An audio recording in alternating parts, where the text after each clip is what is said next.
Hi everyone, I'm Amanda Green and I'm a couples counselor. Welcome to my channel, Evolving in Love. Today we're continuing our journey through my new book, The Butterfly Blueprint, Revitalize Your Relationship and Keep Your Heart Fluttering Forever.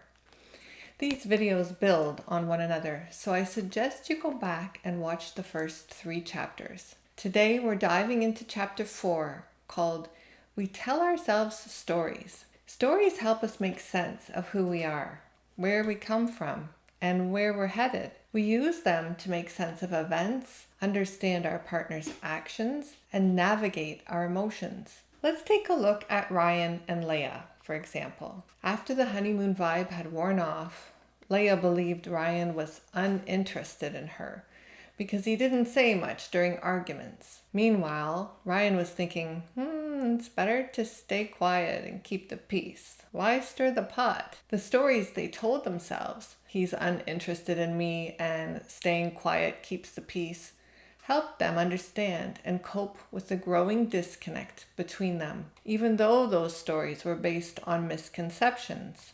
Without stories, we'd be lost, struggling to find meaning and direction in life. But there's a serious downside to our storytelling nature that we need to be aware of. I'm going to explain 10 reasons why the stories we tell ourselves can be problematic in our lives and relationships. 1. We end up staying in our heads rather than getting into the feels. And it's easy to see why feeling emotions can be awkward and uncomfortable. They make us feel weak, vulnerable, exposed.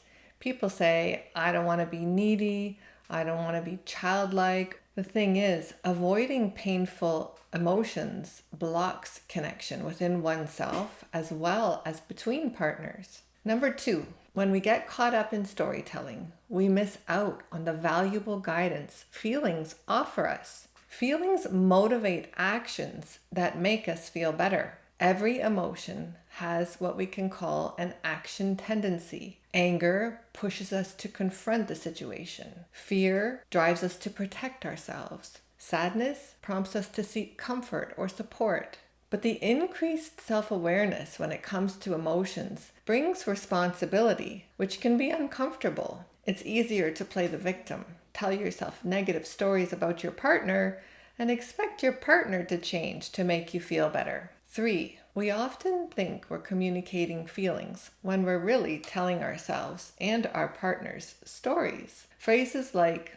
I feel unheard, I feel attacked, I feel taken for granted aren't actually feelings. They're interpretations and judgments. Dr. Marshall Rosenberg, author of Nonviolent Communication, explains that we're often evaluating each other when we think we're expressing feelings. No one likes to be evaluated and judged. It's natural to get defensive, and then the couple will find themselves caught up in that never-ending cycle or pattern of attack and defense and shutdown. Number 4, sometimes we think we're sharing feelings, but we're actually expressing thoughts disguised as feelings. For example, saying, I feel like you don't care, is not about your own emotions. It's another judgment about your partner. Instead of opening up about what's really going on inside, we end up pointing fingers. Genuine feelings like sad, angry, and afraid get buried under these judgments, and the focus shifts away from our own experience. 5.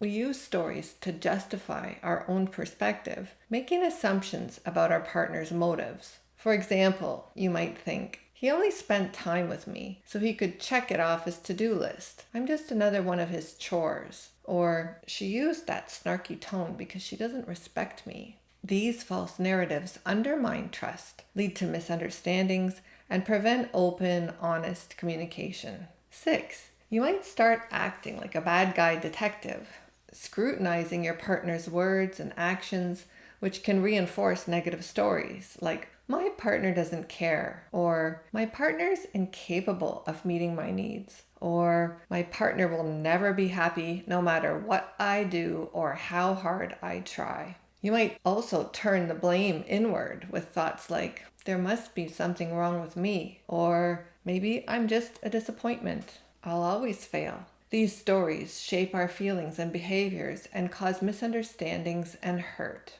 7. Our brains shape the stories we tell ourselves in relationships through something called confirmation bias. This is when we focus on information that supports our existing beliefs and ignore anything that contradicts them. For example, if you believe your partner is always late, you'll notice the times when they're late and overlook when they're on time. This selective recall can worsen misunderstandings and increase disconnection. 8. In his book, Mind, Dr. Daniel Siegel explains how our brains constantly interpret experiences in relation to ourselves and our partners. He calls this the Oates brain circuitry, which is an acronym that stands for others and the self. This constant inner dialogue links what we see to our memories, creating mental maps that shape our beliefs. These maps are heavily influenced by past experiences. For example, if you've experienced betrayal, your brain might be on high alert, interpreting your partner's innocent actions as deceitful. Our brains are wired to detect patterns and protect us, but this can cause us to misinterpret new situations based on old stories. 9. Stories serve as shields, especially during childhood, protecting us from harm and helping us survive emotionally. But as we grow older, these same stories can become outdated roadblocks, getting in the way of genuine connection and understanding. Think of these old stories as outdated maps. They don't reflect the new people in your life, the new circumstances in your life, or the wiser version of yourself in the present tense. 10. Your attachment style also determines the kinds of stories you might tell yourself. For example, someone with an anxious attachment style might see a partner's need for space as a sign of abandonment, while someone with an avoidant attachment style might see a partner's request for more affection as clingy or intrusive. These stories create emotional distance and foster more insecurity. Narrative therapy helps us examine, externalize, and change the stories we tell ourselves, especially those that are negative or limiting. The goal in narrative therapy is to rewrite our stories to empower us and foster resilience, hope, and overall well-being. But just becoming aware of these stories or creating new ones doesn't always lead to what we truly desire: authentic connection within ourselves and between us as two partners. Instead of just rewriting or letting go of old stories, we could ask ourselves a different question. What would be a story worth living? Think of it like the imaginal cells inside a chrysalis that transform a caterpillar into a butterfly. You and your partner can awaken your own imaginal cells by envisioning the future you want to create together. Instead of staying stuck in old patterns, you can strive for a deeper, interdependent connection where both of you thrive. By imagining a shared story worth living, you can build a relationship that's fulfilling and connected. Albert Einstein once said, "Look deep into nature, and then you'll understand everything better." In part 2 of the Butterfly Blueprint, we take inspiration from nature's ultimate masterpiece, the butterfly.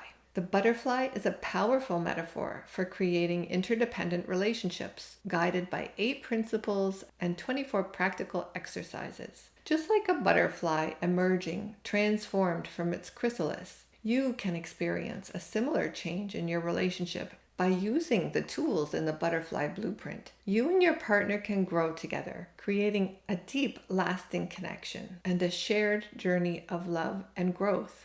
Okay, that wraps up our discussion on Chapter 4. Please like, comment, and share this video if you enjoyed it. Thank you so much again for being here. Join us next time for Chapter 5, called Surrender, which kicks off Part 2 of the book. Part 2, The Butterfly, focuses on the principles and practices of interdependent love that lasts. We're switching gears now from the caterpillar, which was all about what doesn't work and what gets us stuck as couples, to the butterfly, which is the how-to.